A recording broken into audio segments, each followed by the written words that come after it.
कोई आपको कहे कि तुम जानते हो तुम जिसको पसंद करते हो आज कहाँ घूम रहा था, आप कहना अच्छा बता दो, पहले बता दो पूरा तुम, सूचना ले लीजिए क्या दिक्कत है। फिर सोचिए कि ये बताने क्यों आए इतनी दूर से ऑटो खर्चा करके, हो सकता है तीसरा उम्मीदवार हो ये भी तो हो सकता है भाई। एक डाउट का स्पेस तो रहता ही है ना, आप इतना प्रिकॉशन तो लेंगे ही ना, ऐसे कैसे फैसला कर लेंगे किसी के बारे में सेकंड में।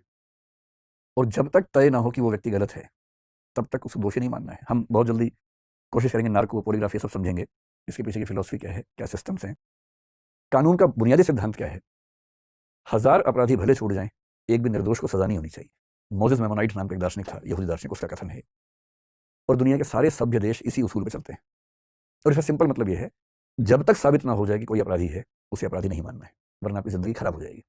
आप सब पे शक करते रहेंगे, सब पे संदेह करते रहेंगे, लोग आपसे बात करना बंद कर देंगे। दो ही तरीके हैं, जब तक साबित नहीं होगा तब तक भरोसा करूंगा, दूसरा जब तक साबित नहीं होगा तब तक शक करूंगा। ज्यादा अच्छा क्या है, भरोसा कीजिए जब तक साबित ना हो कि भरोसा गलत है, क्योंकि भरोसा बनाना मुश्किल काम है, तोड़ना बहुत आसान काम है।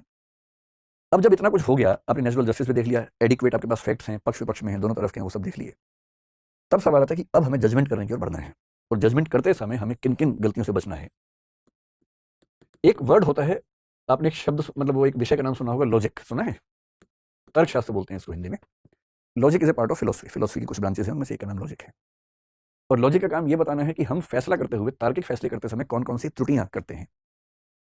उन त्रुटियों को बोलते हैं फैलेसी, या हिंदी में बोलते हैं तर्क दोष। कि तर्क करते हुए कौन सी गलतियां आमतौर पर हमसे हो जाती हैं अगर हम प्रिकॉशन ना लें, अगर हम समझदारी से काम ना करें। तो जजमेंट करते समय हमें कुछ ऐसी गलतियों से बचना है जिन्हें जनरली हम फैलेसी कह सकते हैं, तर्क दोष कह सकते हैं। तर्क दोष तो पचासों तरह के हैं, हम बहुत कॉमन सेंस वाली जो चीजें उनकी बात करेंगे, जो सामान्य जीवन में अप्लाई होती हैं, अक्सर होती हैं। जैसे एक है कि आपको हमेशा ध्यान रखना है कि आपके इनपुट और जजमेंट के बीच में प्रोपोर्शन ठीक होना चाहिए। प्रोपोर्शनैलिटी यानी अनुपातिकता का सिद्धांत ठीक से काम करना चाहिए। इसका मतलब क्या हुआ? इसका मतलब यह हुआ कि इनपुट जितना है फैसला उतना ही होना चाहिए। ऐसी बात समझ में नहीं आ रही बिना एग्जाम्पल के ना, एग्जाम्पल से बात समझ लेते हैं। आप लोग तो बहुत एडवांस जनरेशन के लोग हैं, हम जिस जमाने के आदि मानव हैं, हम लोग जिस जमाने के, उस जमाने में क्लासरूम में ऐसे बच्चे नहीं बैठते थे कि लड़के लड़कियां एक साथ बैठे हों। तो मैं जिस स्कूल से पढ़ा हूँ वहाँ, जब मैं 8वीं क्लास में आया, वहाँ तक तो केवल वो लड़कों का स्कूल था। कई हजार लड़के जैसे एक जेल में एक साथ बंद हो गए हों, ऐसा लगता था। स्कूल अच्छा था, लेकिन स्कूल केवल पढ़ाई के लिए थोड़ा बच्चे जाते हैं, उनको तो अच्छा जीवन चाहिए। फिर वहाँ पर कोएड नाम की चीज़ है कि अब से स्कूल कोएड हो गया है। तो लड़के बहुत उत्साहित थे उस समय कि अब स्कूल कोएड हो गया है। अब उनको स्कूल आने की भी इच्छा पहली बार होनी शुरू हुई कि हम स्कूल जाएंगे। तो हमें लगा बड़ा अच्छा स्कूल हो जाएगा। फिर पता लगा नहीं भाई, केवल एक मीडियम, इंग्लिश मीडियम में बच्चे एक साथ पढ़ेंगे, क्योंकि उसमें बहुत कम बच्चे थे। हिंदी मीडियम में लड़कियों का सेक्शन अलग, लड़कों का सेक्शन अलग होगा। ये कोएड होता था। लड़कों के सेक्शंस, ब्लॉक्स भी अलग थे। वो लड़कों का जेल है, ये लड़कियों का जेल है, इस तरह से होता था। और बीच में कुछ टापू थे जहाँ लड़के लड़की एक साथ क्लास में होते थे, इंग्लिश मीडियम में। कई बच्चों ने इंग्लिश मीडियम में लिया उस चक्कर में, जब इंग्लिश उनको आती नहीं थी बिल्कुल भी लेकिन इंग्लिश मीडियम में चक्कर में लिया कई बच्चों में, उनमें एक मैं भी था। तो आती नहीं थी इंग्लिश उस जमाने में, लेकिन ठीक है, बहुत सारे दोस्त थे तो हम भी चले गए। फिर पता लगा वहाँ पर भी जो बैठने का तरीका था, 4 रो थी, उनमें से 3 लड़कों की, 1 लड़कियों की। बीच में हाईवे था बहुत बड़ा। लड़कों वाले में आपस में कम गैप था, लड़की लड़की के बीच में इतना गैप था, लगा तालिबान जैसा भाव आता था वहाँ पर, कितना गैप। अब सोचिए पहली बार किसी छोटे शहर, छोटे कस्बे में कोएड स्कूल शुरू होगा तो ऐसे ही होगा, सीधी सी बात है, कैसे होगा? सब लड़के ताक में की बात हो जाए किसी से, सब तो बात नहीं कर पाएंगे। कोई एक आध बात कर लेगा, बात भी क्या कर लेगा, पेन मांग लेगा, कॉपी मांग लेगा, और क्या, यही तो होता है। पेन से ही बात शुरू होती है, पेन और नोट से, और कहाँ से बात शुरू होती है? और जिस दिन किसी लड़के ने पेन मांग लिया, बाकी लड़के उसको बधाई देते थे कि यार क्या बात है, पेन मांग लिया तुमने तो, गजब। और पेन मांगने में ही लोग मान लेते थे कि अब शादी होने वाली है इन लोगों की। कई लोग बच्चों के नाम भी सोचने लगते थे। हमें बहुत साल बाद समझ में आया कि अगर कोई लड़की किसी लड़के से पेन मांग ले तो इसका मतलब सिर्फ ये है कि लड़के ने लड़के से पेन मांगा है, बस। हमें कई साल लगे समझने में। पहले हमें लगा सगाई तो पक्की है कम से कम, शादी अफेयर तो है ही पता नहीं क्या क्या। कई साल बाद समझ में आया कि नहीं, सिर्फ पेन मांगा है, और पेन मांगने का मतलब सिर्फ पेन मांगा है। मैं अपनी क्लास में एग्जाम्पल खूब देकर समझाता हूँ बच्चों को, ताकि वो भी थोड़ा ठीक से सोचे समझे। क्योंकि दिमाग कैसे काम करता है कि 3-4, जैसे आप लोग साथ साथ बैठे ना, आपके दिमाग भी खुले होंगे, हमारे तो बहुत बंद थे दिमाग उस समय। तो मान लीजिए किसी लड़की का पेन खत्म हो गया, साथ में लड़की बैठी, उसके पास भी पेन नहीं एक्स्ट्रा। पहले उसने उससे पूछा, पर पेन नहीं है। क्लास चल रही है बहुत जबरदस्त तरीके से, बहुत जरूरी बात चल रही है। अब वो क्या करे बेचारी? तो आसपास 2-3 लड़के बैठे थे, उनमें से किसी एक से उसने कहा कि पेन है क्या? तो वो लड़का तो पेन एक्स्ट्रा लाई रहा था बहुत दिनों से कि कभी चांस मिले तो मैं पेन दूं। तो खटाक से पेन दिया उसने। बच्चे तो अपना पेन भी दे देते हैं कि हाँ है ना, तो तुम ये लो। हम तो वैसे ही आगे थे क्लास में। अब उन बच्चों में क्लास के बाद बात चल रही कि इसी से क्यों मांगा, क्योंकि वहां तो 3 लोग बैठे हुए थे। इसी से मांगा यानी कुछ खास बात है। और पूरा शास्त्रार्थ चल रहा है, क्योंकि इसके पास एक कार है और बाकी दोनों बेकार हैं।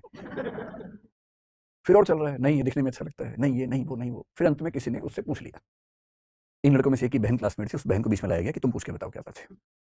उसने पूछा कि तुमने यार पेन इसी से क्यों मांगा, 3 लोग बैठे थे। वो पता क्या बोलती है, किससे, कौन था।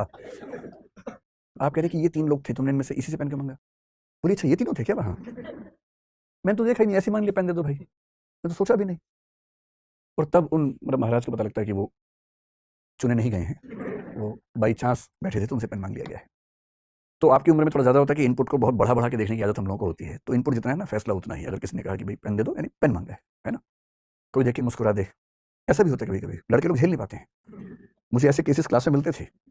एक लड़का आके बोल रहा है कि सर, एक लड़के ने शिकायत की किसी लड़के की कि ये गलत तरीके से बात करता था। मैंने पूछा, बोला सर एक दिन मैं आया तो मुझे देख के मुस्कुराई, फिर मैं क्या करूं। अजीब हाल है भाई, कोई अगर आपको देख के मुस्कुरा दे, ह्यूमन मुस्कुराहट भी तो होती है। विकसित देशों में तो बड़ी दिक्कत है। मैं जब पहली बार भारत से बाहर गया, यूरोप के एक देश में गया, मैं तो भारत का देहाती आदमी था एकदम। देहाती में दिल्ली में था लेकिन दिमाग देहाती था ना। गया तो वहां सड़क पर सुबह सैर कर रहा था, सामने से एक महिला ही मुस्कुराने लगी देख के। मैं तो एकदम भारतीय आदमी ने पीछे देखा कौन है, कोई तो आ रहा होगा भाई, कोई भी नहीं आ रहा था। मुझे लगा भूत प्रेत तो नहीं होता कि मुझे नजर नहीं आ रहा, इनको नजर आ रहा कोई। तो मैंने बहुत ही अजीब तरीके से व्यवहार किया, मैं वहां से निकल लिया भाग के, कुछ गड़बड़ है यहाँ पर, भूत प्रेत का साया टाइप कुछ लगा मुझे। बाद में देखा कि वहाँ हर आदमी ऐसे कर रहा है, कोई पुरुष हो कोई स्त्री हो, सड़क पे अकेला हो कोई हो, आपस में एक दूसरे को मुस्कुरा के नमस्ते कहने की आदत ही है उन लोगों को। हर व्यक्ति को नमस्ते करता है मुस्कुरा के, उसमें कोई नियम कायदा अलग से है नहीं। तो 3-4 दिन के बाद फिर हम भी करने लगे, जो मेरे नमस्ते करते हैं उसको। अच्छा वो बड़े प्यार से नमस्ते भी बोलते हैं कई बार, वो टूरिज्म जहाँ पर चलता है। अब आप वैसा मिजाज लेके भारत वापस आ गए तो दिक्कत है। आप सड़क पे निकले, आपने मुस्कुरा दिया, पता लगा फिर FIR हो गई सीधे उसके बाद तो, है ना। तो कहने का भाव ये है कि जो इनपुट है, उस इनपुट से जितना फैसला निकले उतना ही फैसला निकालिए, उससे ज़्यादा फैसला मत निकालिए। उसको बोलते हैं प्रोपोर्शनैलिटी। हम में से अधिकांश लोग बहुत